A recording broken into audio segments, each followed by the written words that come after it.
UP board class 9th में पढ़ने वाले सभी स्टूडेंट्स, आप सभी का स्वागत है हमारे YouTube channel pal my knowledge to you में।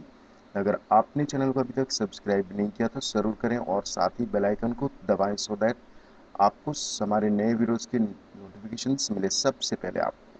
तो इस वीडियो में आप देख रहे हैं हिंदी काव्यखंड का पाठ 6 पुनर्मिलन, जिसके कवि हैं जयशंकर प्रसाद। बहुत इंपॉर्टेंट है। पहले ही मैं इस चैप्टर के इस पाठ के 3 पार्ट भेज चुका हूं। अगर आपने 3 पार्ट नहीं देखा तो आप ज़रूर देखें। तो चलिए शुरू करते हैं चौथे छंद से। नव कोमल अवलंब साथ में वै किशोर उंगली पकड़े, चला आ रहा मौन धैर्य सा अपनी माता को जकड़े, थके हुए थे दुखी बटोही, ये दोनों ही माँ बेटे, खोज रहे थे भुले मनों को जो घायल होकर लेटे। तो सबसे पहले संदर्भ में बता देता हूँ आपको, पहले भी बता चुका हूँ फिर भी मैं बता देता हूँ। तो प्रस्तुत पद्यांश हमारी पाठ्यपुस्तक के काव्यखंडिक से संकलित है और यह पुनर्मिलन कविता से लिया गया है और यह कवि जयशंकर प्रसाद द्वारा रचित कामायनी काव्य के निर्वेद सर्ग से लिया गया है। अब बात करते हैं प्रसंग की। तो प्रसंग में यहाँ कविवर प्रसाद जी ने बताया कि श्रद्धा के साथ उसका पुत्र भी था, वे मनु को ढूंढ रहे थे। तो देखिए यहाँ पर माँ बेटी, तो श्रद्धा के साथ में उसका बेटा भी था, जो दोनों मिलकर मनु को ढूंढ रहे थे। अब देखते हैं इसकी व्याख्या को। नभ कोमल अवलंब साथ में, तो इड़ा ने उस स्त्री को देखा और उसके साथ में नभ कोमल अवलंब साथ में, उसके साथ में एक सुंदर कोमल बालक भी था, जो अवलंब अर्थात सहारा उसके साथ में था। एक सुंदर कोमल बालक सहारा बन के उस स्त्री के साथ में था।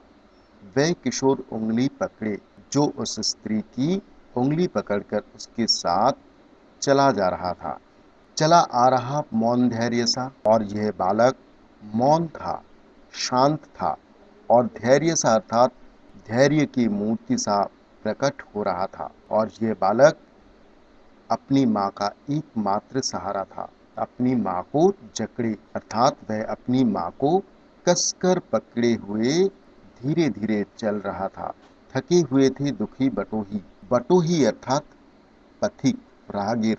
तो प्रसाद जी कहते हैं कि ईड़ा ने उन दोनों को देखा, जो अत्यंत थके हुए थे, दुखी थे और दुखी लग रहे थे।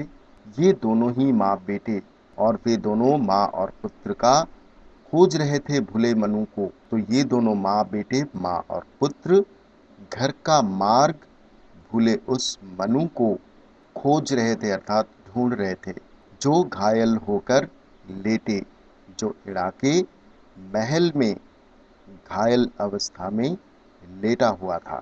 ठीक है, तो ये थे व्याख्या। एक अब देखते हैं काव्यगत सौंदर्य। तो काव्यगत सौंदर्य आप हेडिंग डालें, काव्यगत सौंदर्य। ठीक है, तो पहला पॉइंट है भाषा। भाषा साहित्यिक खड़ी बोली,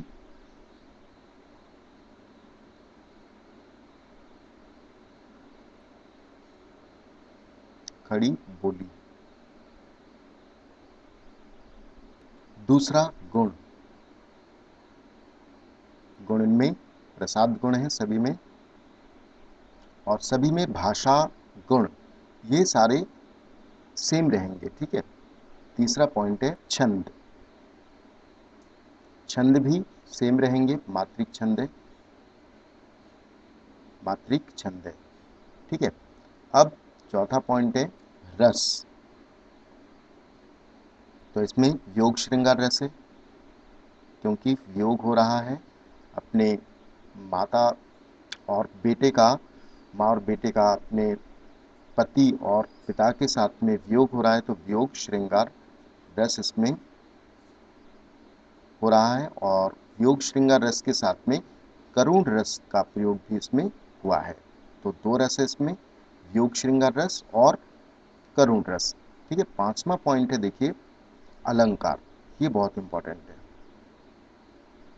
ये आपको थोड़ा समझने की जरूरत है, मैं आपको समझाता हूँ। इसमें देखिए धैर्य सा, धैर्य सा अर्थात धैर्य की मूर्ति के समान बालक का वर्णन इसमें किया गया है।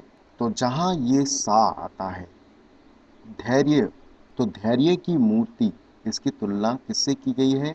उस पुत्र से की गई है, उस श्रद्धा के बेटे से की गई है, जिसके कारण यहाँ पे तुलना की गई है अर्थात उपमा दी गई है। इसलिए यहाँ पर उपमा अलंकार इसमें आया है, उपमा अलंकार। ठीक है, तो यहाँ पर भाषा होगी साहित्यिक खड़ी बोली, गुण प्रसाद, छंद मात्रिक, रस वियोग श्रृंगार और करुण रस, और पांचवा है अलंकार, उपमा अलंकार का प्रयोग इसमें हुआ है। तो इसमें देखिए मैंने 4 छंद की व्याख्या मैंने बताई आपको। 5वें पार्ट में मैं 5वें छंद की व्याख्या और काव्यगत सौंदर्य में बताऊंगा। होप ये वीडियो आपको अच्छा लगा, आप हमें कमेंट सेक्शन में बता सकते हैं। अगर वीडियो आपको पसंद आया तो वीडियो को लाइक कमेंट एंड शेयर करें, चैनल को सब्सक्राइब करें। मिलते हैं अगले वीडियो में। Thank you.